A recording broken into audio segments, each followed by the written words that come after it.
आप सबका स्वागत है, लेकिन स्वागत करें तो किसका स्वागत करें। देखिए आपके सामने ये जो आप देख रहे हैं, मैं डायरेक्ट आपको यहीं पे लाया हूं। कारण सिंपल है, जिस मुद्दे की बातचीत करने जा रहे थे उस मुद्दे का ये शिकार हुआ है। ये बच्चा जो देख रहे हैं उस मुद्दे का शिकार हुआ है। इसके पीछे सिंपल सी अगर कारण की बात करें तो सरकार कारण, और कोई कारण नहीं हो सकता है।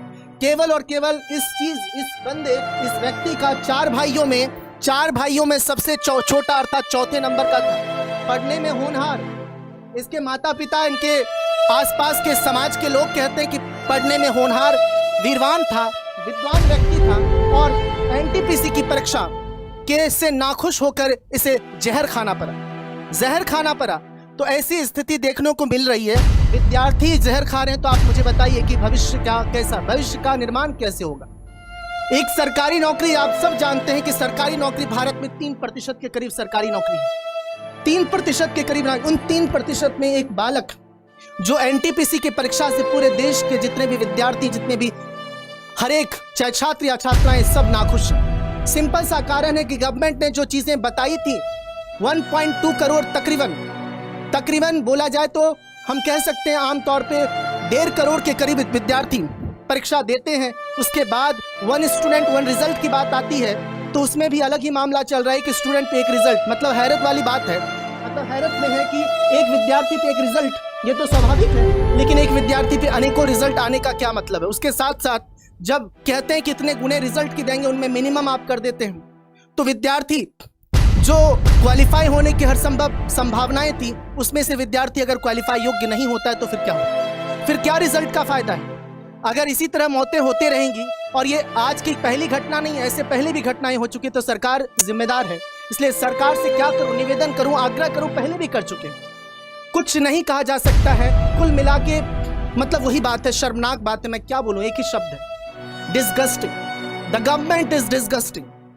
ये विद्यार्थियों और शिक्षकों के सब के तरफ से सरकार को खुद मालूम है, स्वयं मालूम है कि द गवर्नमेंट इज डिस्गस्टिंग। या ये 100% तय है कि सरकार जो हरकत कर रही है वो शर्मनाक है। जो खास तौर पे हम भारत सरकार में रेल मंत्रालय की बात करें तो वो सबसे ज्यादा शर्मनाक है। हालांकि एसएससी ने भी अपनी स्थिति ठीक की। एसएससी के बारे में भी आपको पता होगा, कर्मचारी चयन आयोग ने पहले चीजों को बहुत परीक्षा 2-2 साल, 3-3 साल, 4-4 साल में भर्ती करना। तो जाहिर सी बात है, ये समस्या देश के हर एक विद्यार्थियों की है, और खास तौर पे रेलवे से ये कयास। आप एनटीपीसी की जो पहले लड़ाई थी कि वैकेंसीज कब आई, जब 2 साल के 3 साल के बाद लड़ने के बाद वैकेंसीज आई, उसके बाद ये लड़ाई हुई कि एग्जाम कब होगा। जब एग्जाम हो गया, इस बात की लड़ाई है कि रिजल्ट कब आएगा। जब रिजल्ट आ गया, इस बात की लड़ाई है कि रिजल्ट में धांधली क्यों हुई।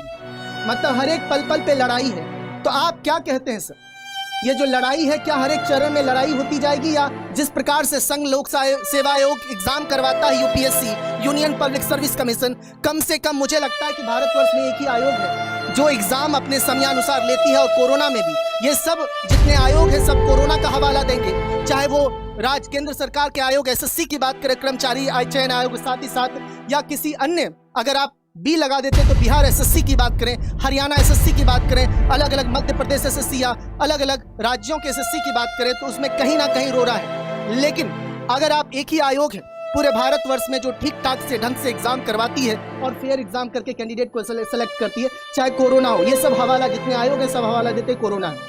क्या संघ लोक सेवा आयोग के लिए कोरोना नहीं था? ये सारी बात को दरकिनार करके हम मूल मुद्दे पे पहुंचते हैं। तो ये इसकी जान क्यों गई, बस इतना बता दीजिए। क्या इसको मालूम नहीं कि जान कितना महत्वपूर्ण होता है? लेकिन ये इतने परिपक्व नहीं था कि अपने आप को संभाल पाए। आपको लगेगा कि ये मूर्ख था, हो सकता है कोई और कहेंगे बेवकूफ था, लेकिन एक समय ऐसा होता है, एक पल ऐसा आता है जब ये होनहार था, तेज था, तो सारे जितने भी घर परिवार समाज के लोग होते हैं, ये आशा करते कुछ बेहतर करेगा। जब उसके सामने रिजल्ट आता, नाखुश होता है, तो बच्चा क्या करेगा? कहा जाता है कि आशा बहुत बड़ी चीज होती, जब घर वालों की आशा होती, क्योंकि आप होनहार होते, तेज होते, तो घर वालों की आशा बढ़ जाती। अगर कोई बेकार और नालायक बालक होता है या बालिकाएं होती, तो जाहिर सी बात है उनसे उतने, कह सकते हैं, उतने तमन्नाएं नहीं रखी जाती, लेकिन ऐसे छात्रों से, ऐसे विद्यार्थियों से तमन्नाएं रखी जाती। तो खैर, सारी स्थितियां देख रहे हैं। बाकी आज हैशटैग की भी बात करेंगे, कम से कम विद्यार्थियों के जीवन के बचाव की बात करेंगे। अमित पांडे सर से जानेंगे कि ये सारी स्थितियों, इस सारी चीज़ों के बारे में उनकी क्या राय है, जानने का प्रयास करते। बाकी तो राय बहुत सिंपल है कि completely the government is disgusted, they are doing completely disgusting. ये बात तय है सर। बिल्कुल सर, हम भी वही कहेंगे कि अब तो शर्म कर लो। आखिर क्या चाहते हो आप लोग? जब एक एक छात्रों की बात करते हैं, खास करके ये सुकुमार अवस्था जहाँ पे मम्मी पापा के सपने को पालने के लिए एक युवक अपने घर से निकलता है कि हम कुछ अलग करेंगे, कुछ बेहतर करेंगे, और उस अवस्था में जब परीक्षाओं के माया जाल में फंस करके और लगातार वो फेल होता है, एक निराशाजनक स्थिति आती है, तो उसके सामने चारों तरफ अंधकार होता है, वो सपने ध्वस्त हो जाते हैं। उस किले की जब बात करते हैं तो उसकी नींव ही खोखली हो जाती है, जिसने इसने पूरे अरमानों के साथ इसको गढ़ा था। आप क्यों ना इस बात को समझते हैं? हम मानते हैं आपकी सारी बातें सच्ची हैं, लेकिन क्या वो जो नंबर का खेल है वो आप नहीं जानते हो? अलग अलग पोस्ट के लिए अलग अलग कटऑफ जो आपने डिसाइड किया, उसका क्या मायने हैं? किस तरीके से आपने रिजल्ट को निकाला? आखिर जैसा सर ने बताया, संघ लोक सेवा आयोग, क्यों उसके ऊपर उंगली ना उठती है? आप लोगों के ऊपर बार बार क्यों उंगली उठती है? फॉर्म भरवाते समय भी, फॉर्म को सबमिट करते समय भी, आज नेटवर्क नहीं है तो आज पैसे की किल्लत है, तो आज एडमिट कार्ड नहीं है। इवन फॉर्म भरवाने के बाद हमें समय समय तक इंतजार करना पड़ता है कि भाई हमारी परीक्षा करा लो, हम इतने दिनों से तैयारी कर रहे हैं, और उसके बाद ये परिणाम। इसी दिन के लिए हम तैयारी करते हैं क्या? हमारा यही लक्ष्य होता है कि एक बार हम फॉर्म भरेंगे और आपके चक्र में फंस करके और अपनी जीवन की जो एक लीला होती है उसका अंत कर देंगे। इस दिन के लिए तो हमने कभी ना फॉर्म भरा था, और आप लोग अब भी बड़ी बड़ी जो घड़ियों में घूमते हो, बड़े बड़े जो घरों में रहते हो, एसी लगे हैं, नो डाउट आपको गर्मी का एहसास नहीं होता है, लेकिन इस बच्चों की जब बात करते हैं तो इनके मम्मा पापा कहीं बड़े घरों से ना होते हैं। इसकी अगर जो कथा की बात करें तो ये ईंट भट्ठे पे काम करने वाले इसके पापा थे। अब आप सोच सकते हो कि यार इसकी फैमिली क्या रही होगी, क्या बीतती होगी इन फैमिली के ऊपर, जब इस तरीके से कोई बड़ा सा अहंकार होता है। अब भी अपने आप को संभाल लीजिए, अब भी अपने आप में शर्म करिए, और जाहिर सी बात है कि अगर जो कमियां हैं उसे दूर करने की कोशिश करिए। हम तो कुछ कह ही ना पा रहे हैं। जब से इस न्यूज को देखा सर, पूरी तरीके से मन द्रवित हो गया, क्योंकि हम लोग भी कॉम्पिटिटिव लाइफ में जीते हैं, लेकिन इस बच्चे की जब पूरी कहानी सुनी तो उसके बाद लगा ही नहीं कि ये कंपटीशन की दुनिया है। कम से कम एक कहा जाता है कि एक उम्र में जाने के बाद इंसान मैच्योर हो जाता, परिपक्व हो जाता। जी बिल्कुल, ये तो उस उम्र में था जिस उम्र में अभी सपने बुन रहा था। और जब कहा जाता है कि परिवार की जब आशाएं होती है ना, आशा होती है, तो ज्यादा इनके ऊपर जिम्मेदारी बढ़ जाती है। क्या देखिए, लोग भी उसी परिवार से आते हैं जहाँ पे मम्मी पापा, भाई बहन, दीदी, जीजाजी, जितने भी हमारे सदस्य हैं, समाज, परिवार, घर परिवार के लोग एक आशा की नजर से देखते हैं कि गया है कुछ बेहतर करेगा, और उसी प्रकार से इस पे इतनी आशा थी। घर में सबसे छोटा लड़का, और जाहिर सी बात है एक नजर से देखता है, सबसे प्यारा होता है, और ये वाकई ये नहीं कि मरने के बाद इसे होनहार बताया गया, ये वाकई होनहार था।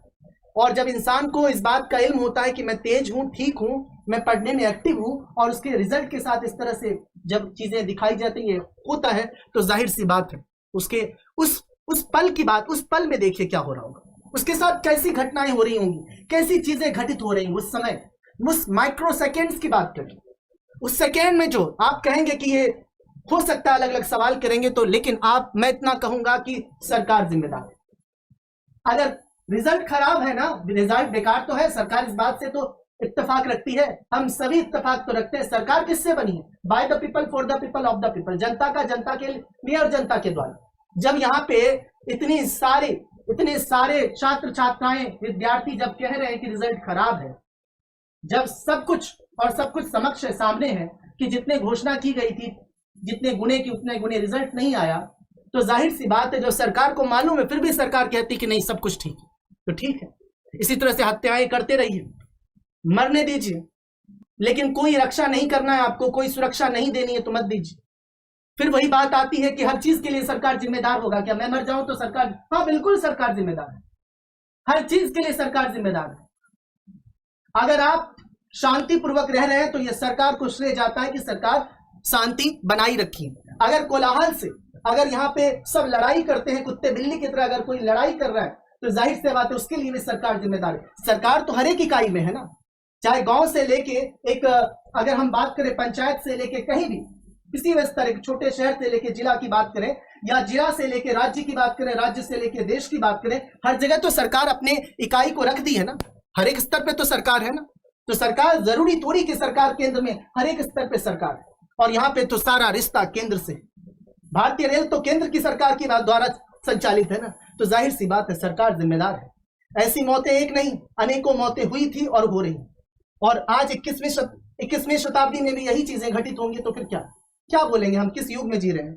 पता नहीं किस युग में जी रहे हैं, लेकिन फिर भी हमें कम से कम ये निवेदन करना है। हम लोग हमेशा चाहे कितनी भी मुश्किलें हो निवेदन ही करते हैं, और पता नहीं सरकार इस निवेदन को भी समझ ले, उसमें क्या कर सकते हैं। रेलवे मिनिस्टर अंडरस्कोर से भी, इसमें याद रखिएगा, आर कैपिटल है, एम कैपिटल है, और आपका एस कैपिटल है, और ये भी एस कैपिटल है, और एल कैपिटल है। तो इस ट्वीट के माध्यम से आप सभी साथी से निवेदन करता हूं कि ज्यादा से ज्यादा ट्वीट करें। इसमें आपको फिर से दोहरा देता हूं, इसमें रेलवे है RAILWAY, आर कैपिटल है, उसके बाद मिनिस्टर में एम कैपिटल है, और ये अंडरस्कोर है, ये हाइफन नहीं है, ये डैश नहीं है, ये अंडरस्कोर है। क्या है? अंडरस्कोर है। उसके बाद सेव SAVES कैपिटल, स्टूडेंट्स में एस कैपिटल, उसके बाद लाइफ में एल कैपिटल है, R capital, M capital, save में एस कैपिटल, उसके बाद आपका स्टूडेंट्स में एस कैपिटल, उसके बाद आपका लाइफ में एल कैपिटल, और जितने भी लेटर हैं वो सब स्मॉल है, क्लियर है। तो आप सभी विद्यार्थियों से, छात्रों से निवेदन करते हैं, हम सभी एग्जाम्पल परिवार के हर एक शिक्षक और एग्जाम्पल परिवार के हर एक सदस्य और विद्यार्थी कि प्लीज, और स्वयं आप विद्यार्थी हैं, और जो भी आपके डायरेक्टली इनडायरेक्टली विद्यार्थी हैं, सगे संबंधी हैं, जो रेलवे से ताल्लुक, रेलवे के एग्जाम से उनका कोई रिश्ता नाता नहीं भी है, तो उनसे भी निवेदन करिएगा, आग्रह करिएगा कि प्लीज, कल तक तो हम इस बात की मांग कर रहे थे 1 स्टूडेंट 1 रिजल्ट, आज मांग रही बचा लो।